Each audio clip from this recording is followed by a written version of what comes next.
أيها السادة الأفاضل نسأل الله Değerli katılımcılar, أن يبارك في عمر هذه الأمة المباركة لا سيما في هذه Allah-u Teala'dan bu ümmetin ömrünü bereketli kılmasını diliyoruz.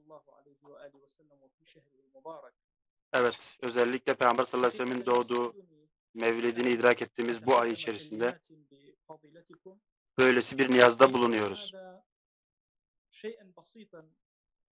Evet, sizlerin huzurunda aslında bildiğiniz bazı meselelere değineceğim. Amacımız bunları bir hatırlatma kılmak ve bir hayır vesilesi, hayrın ilk adımı olarak bir girişimde bulunmaktır. Evet.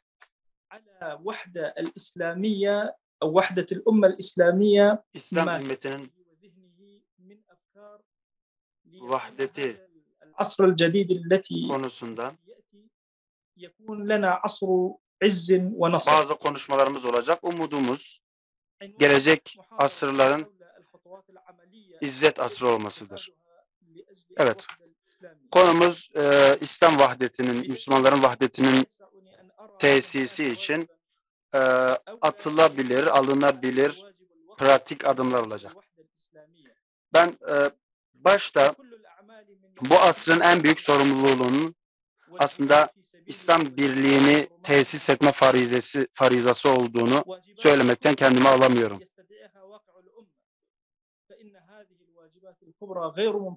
Çünkü bildiğiniz üzere İslam için çalışma, Allah yolunda cihad etme, mukaddesatı savunma ve bunun gibi diğer büyük farizalar ümmetin vakasıdır ve bunların var edilmesinin tek yolu da şüphesiz vahdettir. Bu sebeple ayrıca farza götüren de farzdır kaidesi icabınca şunu söylemeliyim ki vahdet önceliklidir, farzdır, mukaddestir. Bu anlamda kişisel ve küçük menfaatlerdense bugün İslam ümmetini ilgilendiren bu mesele üzerinde bir sürede olsa durmak ve üzerinde konuşmak zaruri olmuştur. Evet, vahdet mefhumu açık ve sınırları belli bir mefhumdur. O da ümmetin, Müslümanların tek ümmet haline gelmesidir.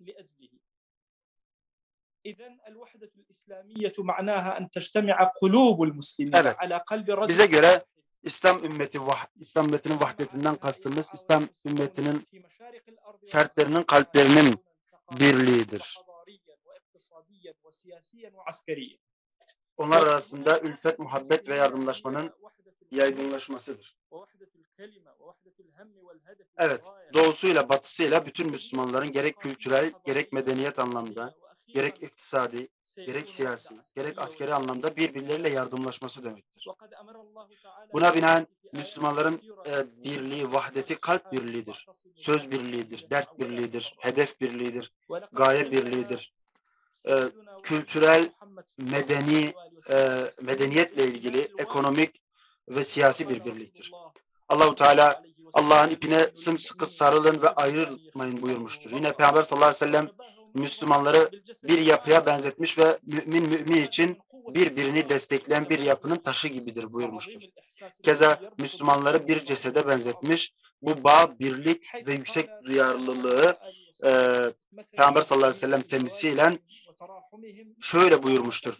Müslümanlar birbirini sevmede, birbirine merhamet etmede, birbirleriyle birbirlerine karşı ülfet beslemede bir cesedin parçaları gibidirler ki o cesedin bir uzvu sıkıntı çektiğinde bütün vücut uykusuzluk ve yüksek ateş konusunda o azaya, o uzva eşlik eder. Ben bu kısa konuşmamda bazı temel eyleme yönelik pratik adımlara değineceğim. İslam birliği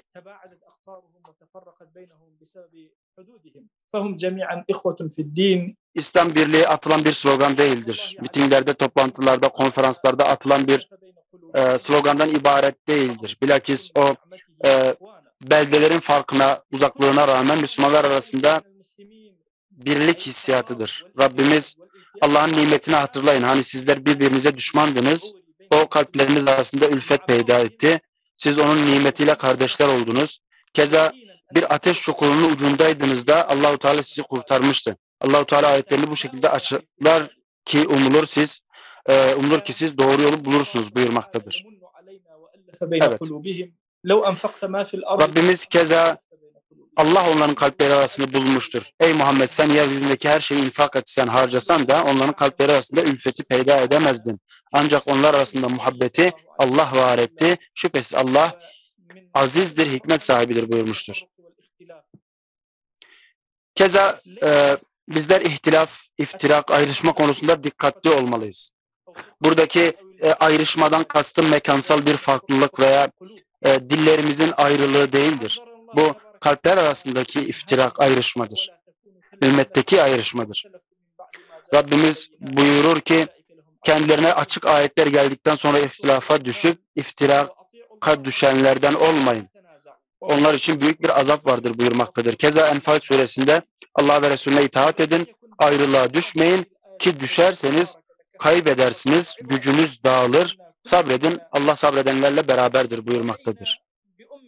Evet, sadece bu ayet bile bir tavsiye ve öğüt olarak bizlere yetmektedir. Zira biz kendi gözlerimizle İslam ümmetinin gerek siyasi gerek askeri anlamda global ölçekte etki ve prestijini nasıl kaybettiğini görmekteyiz. İslam ümmetinin bir saygınlığı kalmamıştır maalesef. Kardeşlerim, uzun bir süredir aklımı meşgul eden konulardan bir tanesi şüphesiz İslam ümmetinin uyanış noktasına nasıl getirebiliriz meselesiydi. Şüphesiz sizler de bunu düşünmüşsünüzdür. Bizler birçok müfekkirin, İslam ulemasının sözlerini okuduk aslında. Örneğin Şeyh Muhammed Abduh, İslami uyanışın, dini uyanışın davet, dindeki bir islahla olabileceğini, yeni bir davet dili geliştirmekle olabileceğini belirtirken, Malik bin Nebi ise İslam ümmetinin uyanışının fikri uyanışta gizli olduğunu, saklandığını belirtmektedir.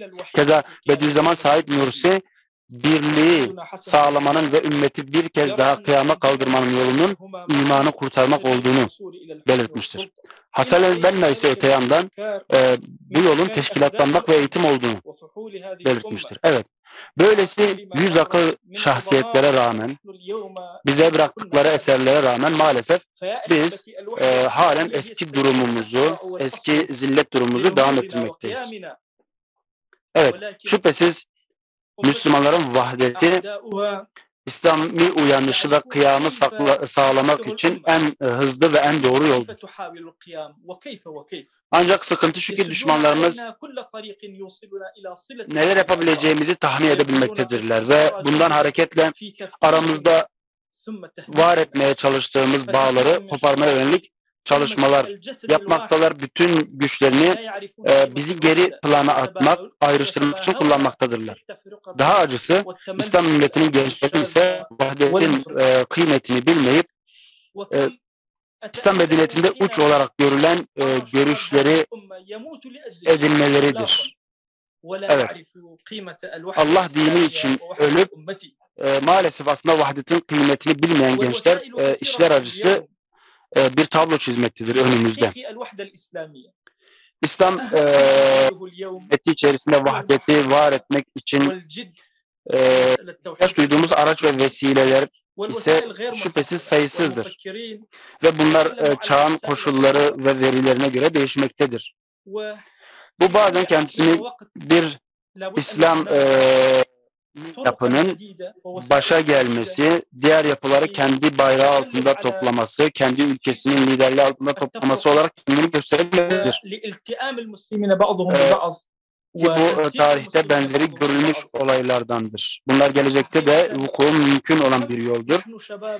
Ancak yakın gelecekte biz tek bir devletin, tek bir yapının öne çıkıp diğerlerini bayrağı altında toplamasını yakın gelecek için pek mümkün görmemekteyiz. Ama bir diğer yol var önümüzde, o da birbirinden bağımsız İslami yapıların, devletlerin oluşması, bunların doğru yol üzere adaletli bir sistem oluşturup kendi aralarında bağlar kurmaları, yardımlaşmaları, bir tekamül içerisinde hareket etmeleri ve daha küçük devletleri de kendi etrafında, yörüngesinde toplayarak aslında bir mıknatıs görevi görerek bu görevi ifa etmesi mümkündür. Yani kastım birbirinden bağımsız devletlerin birlik oluşturarak bir vahdete varması gelecek için daha mümkün görünmektedir. Evet. Şu an vahdet ertelemeye gelmez, bizi beklemeyen bir sorumluluktur. Ona katkıda bulunacak çevre ve ortamı var etmek bizim sorumluluğumuzdadır. Biz öyle veya böyle organizasyonlar, faaliyetler, gerek ilmi, gerek eğitimsel, gerek siyasi faaliyetlerle bunu var etmek durumundayız. Bu faaliyetlerden bir tanesi de eğitim müesseselerinin kurulmasıdır. Bunlar özellikle pratik eğitimlerle İslam toplumlarında ahlaki bir çerçeve çizme, ahlakı yaygınlaştırma üzerinden hareket edebilirler. Bu benzersiz bir adımdır ve faydası da herkesin malumudur. Benim gözümde İslam ahlakını oturtacak, yaygınlaştıracak müesseseler bu asrın en önemli sorumluluklarından bir tanesidir.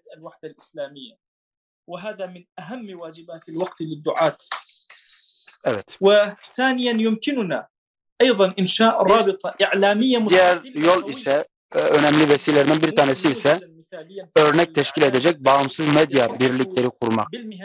Tabii bir medya birliğinden kastım profesyonel ve güvenilir medya birlikleri kurmak. Bunlar bu şekilde diğer müesseselerin, İslami müesseselerin de aslında verilerini, ürünlerini halka ulaştıracak ve halk içerisinde bütün farklı yönleriyle vahdetin var edilmesi adına bir bilinç inşa edecektir. Bir diğer yol ise aslında İslam devletleri arasında, en azından öyle veya böyle bağımsız sayılabilecek İslam devletleri arasında mekik dokumalar, bunlar arasında ekonomik, siyasi, ilmi, yardıma taalluk eden birlikler kurmak ve bu şekilde İslam içinde bulunduğu sıkıntılardan çıkarmak vardır. Evet, özellikle mütehassıs kişiler, üniversiteler, müesseseler bu anlamda büyük bir rol alabilirler. Keza siyasetçiler ve diplomatları unutmamak lazım. Evet, kısacası vesile olarak ilk adım davetçi ve hocalarımıza düşmektedir. Onlar vahdeti önemseyen kurumlar kurmalıdırlar. İkinci adımımız ise ikinci vesilemiz ise daha çok basın ve medya mensuplarını ilgilendirmektedir. Vahdete hizmet edecek kanallar kurmalıdırlar. Üçüncüsü ise daha çok devletler nezdinde aslında devletlerin yapması gereken sorumluluklardır. Evet. Bunlar benim söyleyeceklerimdir. Tabii konu kapanmış değildir. Konunun kapısı açıktır. Her Müslüman nasıl katkıda bulunacağıyla ilgili düşünüp bu konuyla ilgili önerilerini sunabilir. Bu bizi sevindirir. Allah-u Teala'dan özellikle bu mübarek Mevlid günlerinde Peygamber sallallahu aleyhi ve selleme salat ve selamımızı ulaştırmasını istiyor ve bir kez daha İslam ümmetinin izzet ve olgunluk dönemine ulaşmasını Yüce Allah'tan niyaz ediyoruz. Selamun Aleyküm ve Rahmetullah.